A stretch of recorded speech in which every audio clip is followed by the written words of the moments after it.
நேயர்களுக்கு வணக்கம். இன்றைய காலை நேர தலைப்புச் செய்திகள். வங்காள விரிகுடாவில் நிலை கொண்டுள்ள ஆழ்ந்த காற்றழுத்த தாழ்வு மண்டலம் தற்போது வலுக்குறைந்த காற்றழுத்த தாழ்வு மண்டலம் ஆகியுள்ளதாக வளிமண்டலவியல் திணைக்களம் அறிவித்துள்ளது. இதன் காரணமாக இலங்கையின் பல பகுதிகளில் மழையுடனான வானிலை தொடரும் என வளிமண்டலவியல் திணைக்களம் தெரிவித்துள்ளது. யாழ்ப்பாணம் மாவட்டத்தின் சில இடங்களில் 100 மில்லிமீட்டருக்கு அதிகமான பலத்த மழை பெய்யக்கூடும் என எதிர்பார்க்கப்படுகிறது. மேலும் கிளிநொச்சி, முல்லைத்தீவு, ரத்தினபுரி, களுத்துறை, காலி, மாத்தறை, ஹம்பாந்தோட்டை மற்றும் பதுளை, கண்டி ஆகிய இடங்களில் மழை அல்லது இடியுடன் கூடிய மழை பெய்யக்கூடும்.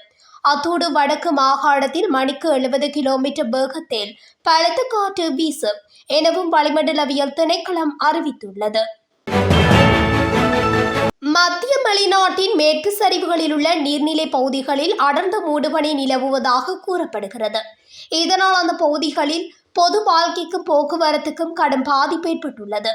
குறிப்பாக ஹட்டன் நூரெலியா மற்றும் ஹட்டன் கொழும்பு பிரதான வீதிகளில் பனிமூட்டமான நிலை பரவலாக இருப்பதாகவும் வீதிகளில் தெரிவு நிலை குறைவாக இருப்பதால் சாரதிகள் பெரும் சிரமத்தை எதிர்கொள்வதாகவும் கூறப்படுகிறது. அதன்படி தற்போதைய சூழ்நிலையை கருத்தில் கொண்டு வாகன சாரதிகள் மிகவும் மெதுவாகவும் கவனமாகவும் வாகனங்களை செலுத்துமாறு அறிவுறுத்தப்படுகின்றனர்.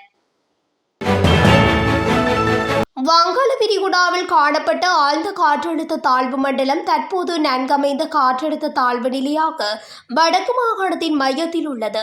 யாழ் பல்கலைக்கழக புவியியல் துறையின் தலைவரும் வானிலை ஆய்வாளருமான பேராசிரியர் நாகமுத்து பிரதீபராஜா தெரிவித்துள்ளார். வவுனியா பேராறு அணையின் கீழ் பகுதியில் வசிப்பவர்களை அவதானமாக இருக்குமாறு மாவட்ட அழுத்த முகாமைத்துவ பிரிவு தெரிவித்துள்ளது. வவுனியாவில் பெய்து வரும் மழை காரணமாக தாழ் நிலங்களில் வெள்ளம் நீர் தேங்கியுள்ளதுடன் குளங்களின் நீர்மட்டமும் அதிகரித்துள்ளது. அந்த வகையில் பேராற்றுக்கு நீர்வரத்து அதிகரித்துள்ளவையினால் அதன் 3 வான்கதவுகளில் ஒரு வான்கதவு 1 அடி உயரத்திற்கு திறக்கப்பட்டுள்ளது. வடக்கு மாகாணத்தில் இன்று காலை வரை மழை தொடரும் என அறிவிப்பு வெளியாகியுள்ளது. யாழ்ப்பாணத்தில் நிலவும் சீரற்ற காலநிலை காரணமாக கடல் கொந்தளிப்பான நிலையில் காணப்படுகிறது. குறிப்பாக வடமராட்சி பகுதி கடல் மிக கொந்தளிப்பான நிலையில் காணப்படுகிறது. மூர்க்கம் கடற்கரை பகுதியில் காணப்பட்ட சில கட்டுமானங்கள் கடல் அலையால் சேதமடைந்துள்ளதாகவும் தெரிவிக்கப்படுகிறது. காற்றழுத்த தாழ்வு நிலையாக வடக்கு மாகாணத்தின் மையத்தில் உள்ளதால் கரையோர கடல் கொந்தளிப்புடன் காணப்படும். அனுராதபுரம் கலன் பிந்துருவ பிரதேசத்தில் குடும்பஸ்தர் ஒருவர் வீடொன்றுக்கு தீ வைத்த சம்பவத்தில் படுகாயமடைந்து மருத்துவமனையில் அனுமதிக்கப்பட்டிருந்த 15 வயது மகனும் சிகிச்சை பலனின்றி உயிரிழந்துள்ளார். கலன் பிந்துருவ நுவரக்கம் காலனி படிகாரமடுவ பிரதேசத்தில் கடந்த 6ஆம் தேதி இடம்பெற்ற இந்த சம்பவத்தில் தீ வைத்த 43 வயதான குடும்பஸ்தரும் அவரது 13 வயது மகள் மற்றும் 36 வயதான மனைவி ஆகியோர் அன்றைய தினமே உயிரிழந்திருந்தனர். இந்த நிலையில் அனுராதபுரம் போதனா மருத்துவமனையில் சிகிச்சை பெற்று வந்த மற்றொரு மகளும் நேற்று உயிரிழந்துள்ளார்.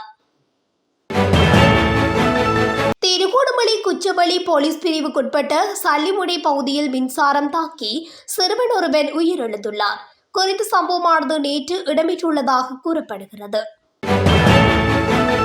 ஏறாவூர் போலீஸ் பிரிவில் உள்ள மீராகேணி தனியார் காணியொன்றில் ஆயுதங்களை தேடி நிலத்தை தோண்டும் நடவடிக்கை முன்னெடுக்கப்பட்டுள்ளது.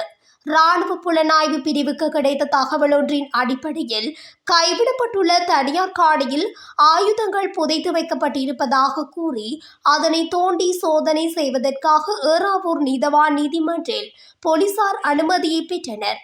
இந்த நடவடிக்கையை சனிக்கிழமை போலீசார் மற்றும் விசேட அதிரடிப்படையினர் இணைந்து முன்னெடுத்த நிலையில் எந்த பொருட்களையும் மீட்கப்படவில்லை என ஏறாவூர் போலீசார் தெரிவித்தனர்.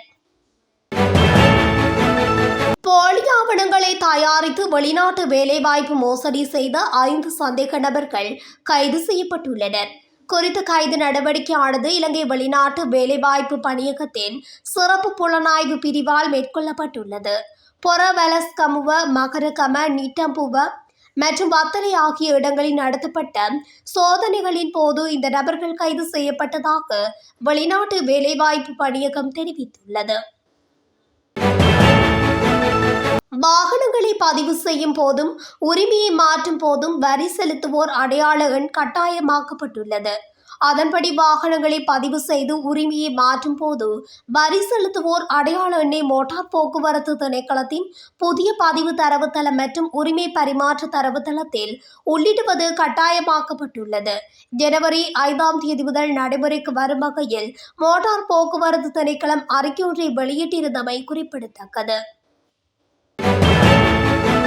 பசுரையிலிருந்து மடூர் சீமை செல்கின்ற பிரதான வீதியில் 2ஆம் கட்டை பகுதியில் ஏற்பட்டுள்ள வீதி தாளிறக்கம் காரணமாக போக்குவரத்து தடைப்பட்டுள்ளது.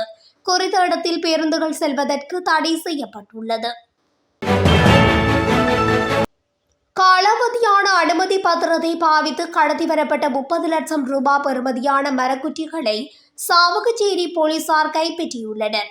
யாழ் கைதடி ஏனையின் வீதி பகுதியில் ரோந்து நடவடிக்கையில் நேற்று காலையில் ஈடுபட்டிருந்த போலீசார் மரக்குற்றிகளை ஏற்றி வந்த வாகனத்தை மறைத்து சோதனை செய்தனர்.